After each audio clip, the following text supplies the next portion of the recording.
Instilling a sound financial education in children should be the foundation for any parent who is serious about the offspring. According to studies, parental education is proven to be closely related to future living standards.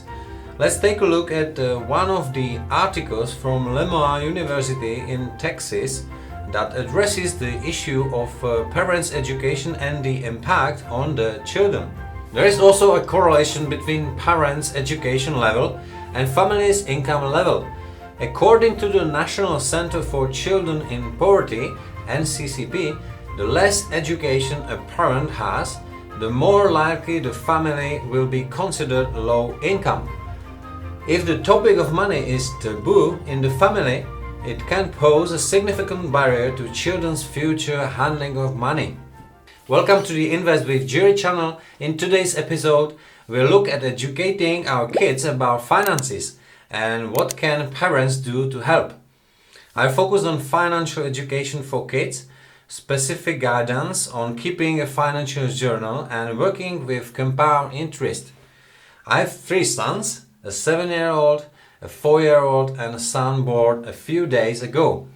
With the oldest and middle one, we already regularly discuss money management together, and we do it on a monthly daily basis. I try to explain to them the basics of how money works, where it comes from, how it is earned, what we can do with it and how we can manage it wisely. I often ask them to appreciate money, but at the same time not to be carried away by it and become its slave. The question always remains how to pass on our experience of money to children in the most natural way. Children should be encouraged to handle money responsibly from an early age, so that it becomes a natural and automatic activity for them. As the saying goes, everything can be taught and financial literacy is no exception. But how to do it? It takes a little patience along with the curiosity of children and we are done. Why help children with information about money?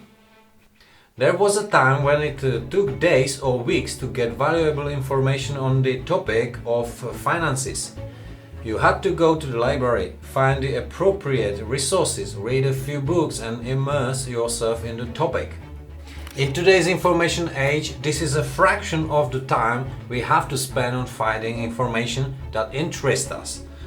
We have a plethora of information and from several sources. Unfortunately, much of it is misleading and we face a different problem. How do we determine that the information we select is relevant? If we try a search for how to teach kids about finance, 55.7 million results pop up on Google. How can one get a relevant answer in such a large number of results?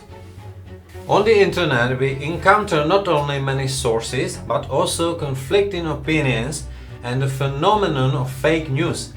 That is misleading information that seeks to distort, twist or pervert the truth. The aim may be to gain or strengthen the power of individuals. An ideal shortcut that can save our children a lot of dead ends, and searching is our helping hand. We can give children some basic boundaries within which they can move and orient themselves. The foundation should be developing critical thinking skills, distinguishing between truth and falsehood in a world of endless information. Once we have succeeded in developing critical thinking in children, we are halfway there. Children are capable of tracking, sorting and verifying information on their own. Let's show a concrete example of how to develop children's handling of money and encourage them to be careful stewards. How not to spend all the money they can get their hands on, and how to put savings aside and develop the skill of building passive income. I have introduced a simple chart with the children for these purposes, for which I need paper, pencil and calculator. And of course the presence of the children. My children have been receiving virtual pocket money from an early age. I started with my first son's financial education 2 years ago when he was 5 years old and he receives an allowance of $2 per month. For my second son, I started when he was 3 years old with the same amount. This allowance can be withdrawn by the kids each month and spent down to the last dollar, or I can keep it in my daddy bank savings account and have all the money they have with me earn 3% interest each month. I know it's high interest, but let the kids see how money can work in compound interest. To record deposits, we have a simple square paper where the first column is the date of the entry, the second column is the item being credited, i.e. extra deposit for report card or birthday money, interest, etc. The third column is the amount being credited or deducted, and the last column is the total summary where you can see the child's current account balance. This method works perfectly for us, and the kids have quickly learned that leaving money with dad is worth it. They get high interest and interest on interest. So, for example, what happened was that we went to the toy store and my oldest son only bought one small toy, so he wouldn't take too much money out of his savings account to catch up with his younger brother who had twice the amount in there and whose interest was double monthly. Very soon the compound interest on the account exceeds the monthly allowance and continues to grow. This means that I no longer have to worry about whether to give my sons an allowance and how much when they want to go out for ice cream. They control how much money they keep with me and how much they spend. In this way, and in a non-violent way, my son is learning not only how to save money, but more importantly, how to earn interest on deposits in the form of compound interest. Even if I don't add $1 a month to them allowance until they're 18, in compound interest they will be getting several times them allowance a month in a few years. And I don't have to worry about whether to increase the allowance regularly or how much to give them each month. How does this work in practice? My kids and I meet once a month at a square block where we put in a monthly deposit of $2 at 3% interest to the current amount and have fun figuring out what they want to do with the money, whether they'll keep the money in dad's bank or buy something with it.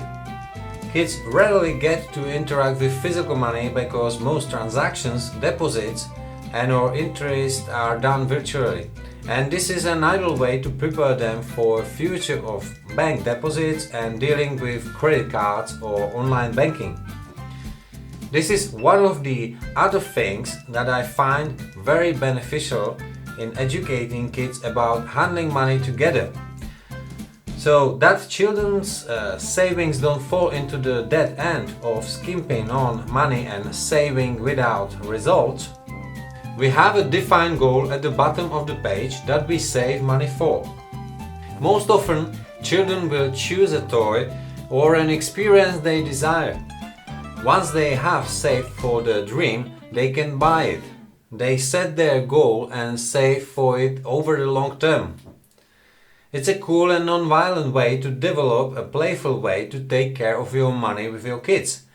Give it a try, you will see. Do you have kids too?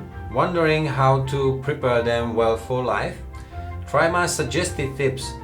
If you use other methods to teach your kids about finances, please share in the comments. I'd love to learn something new. Have fun and educate your kids.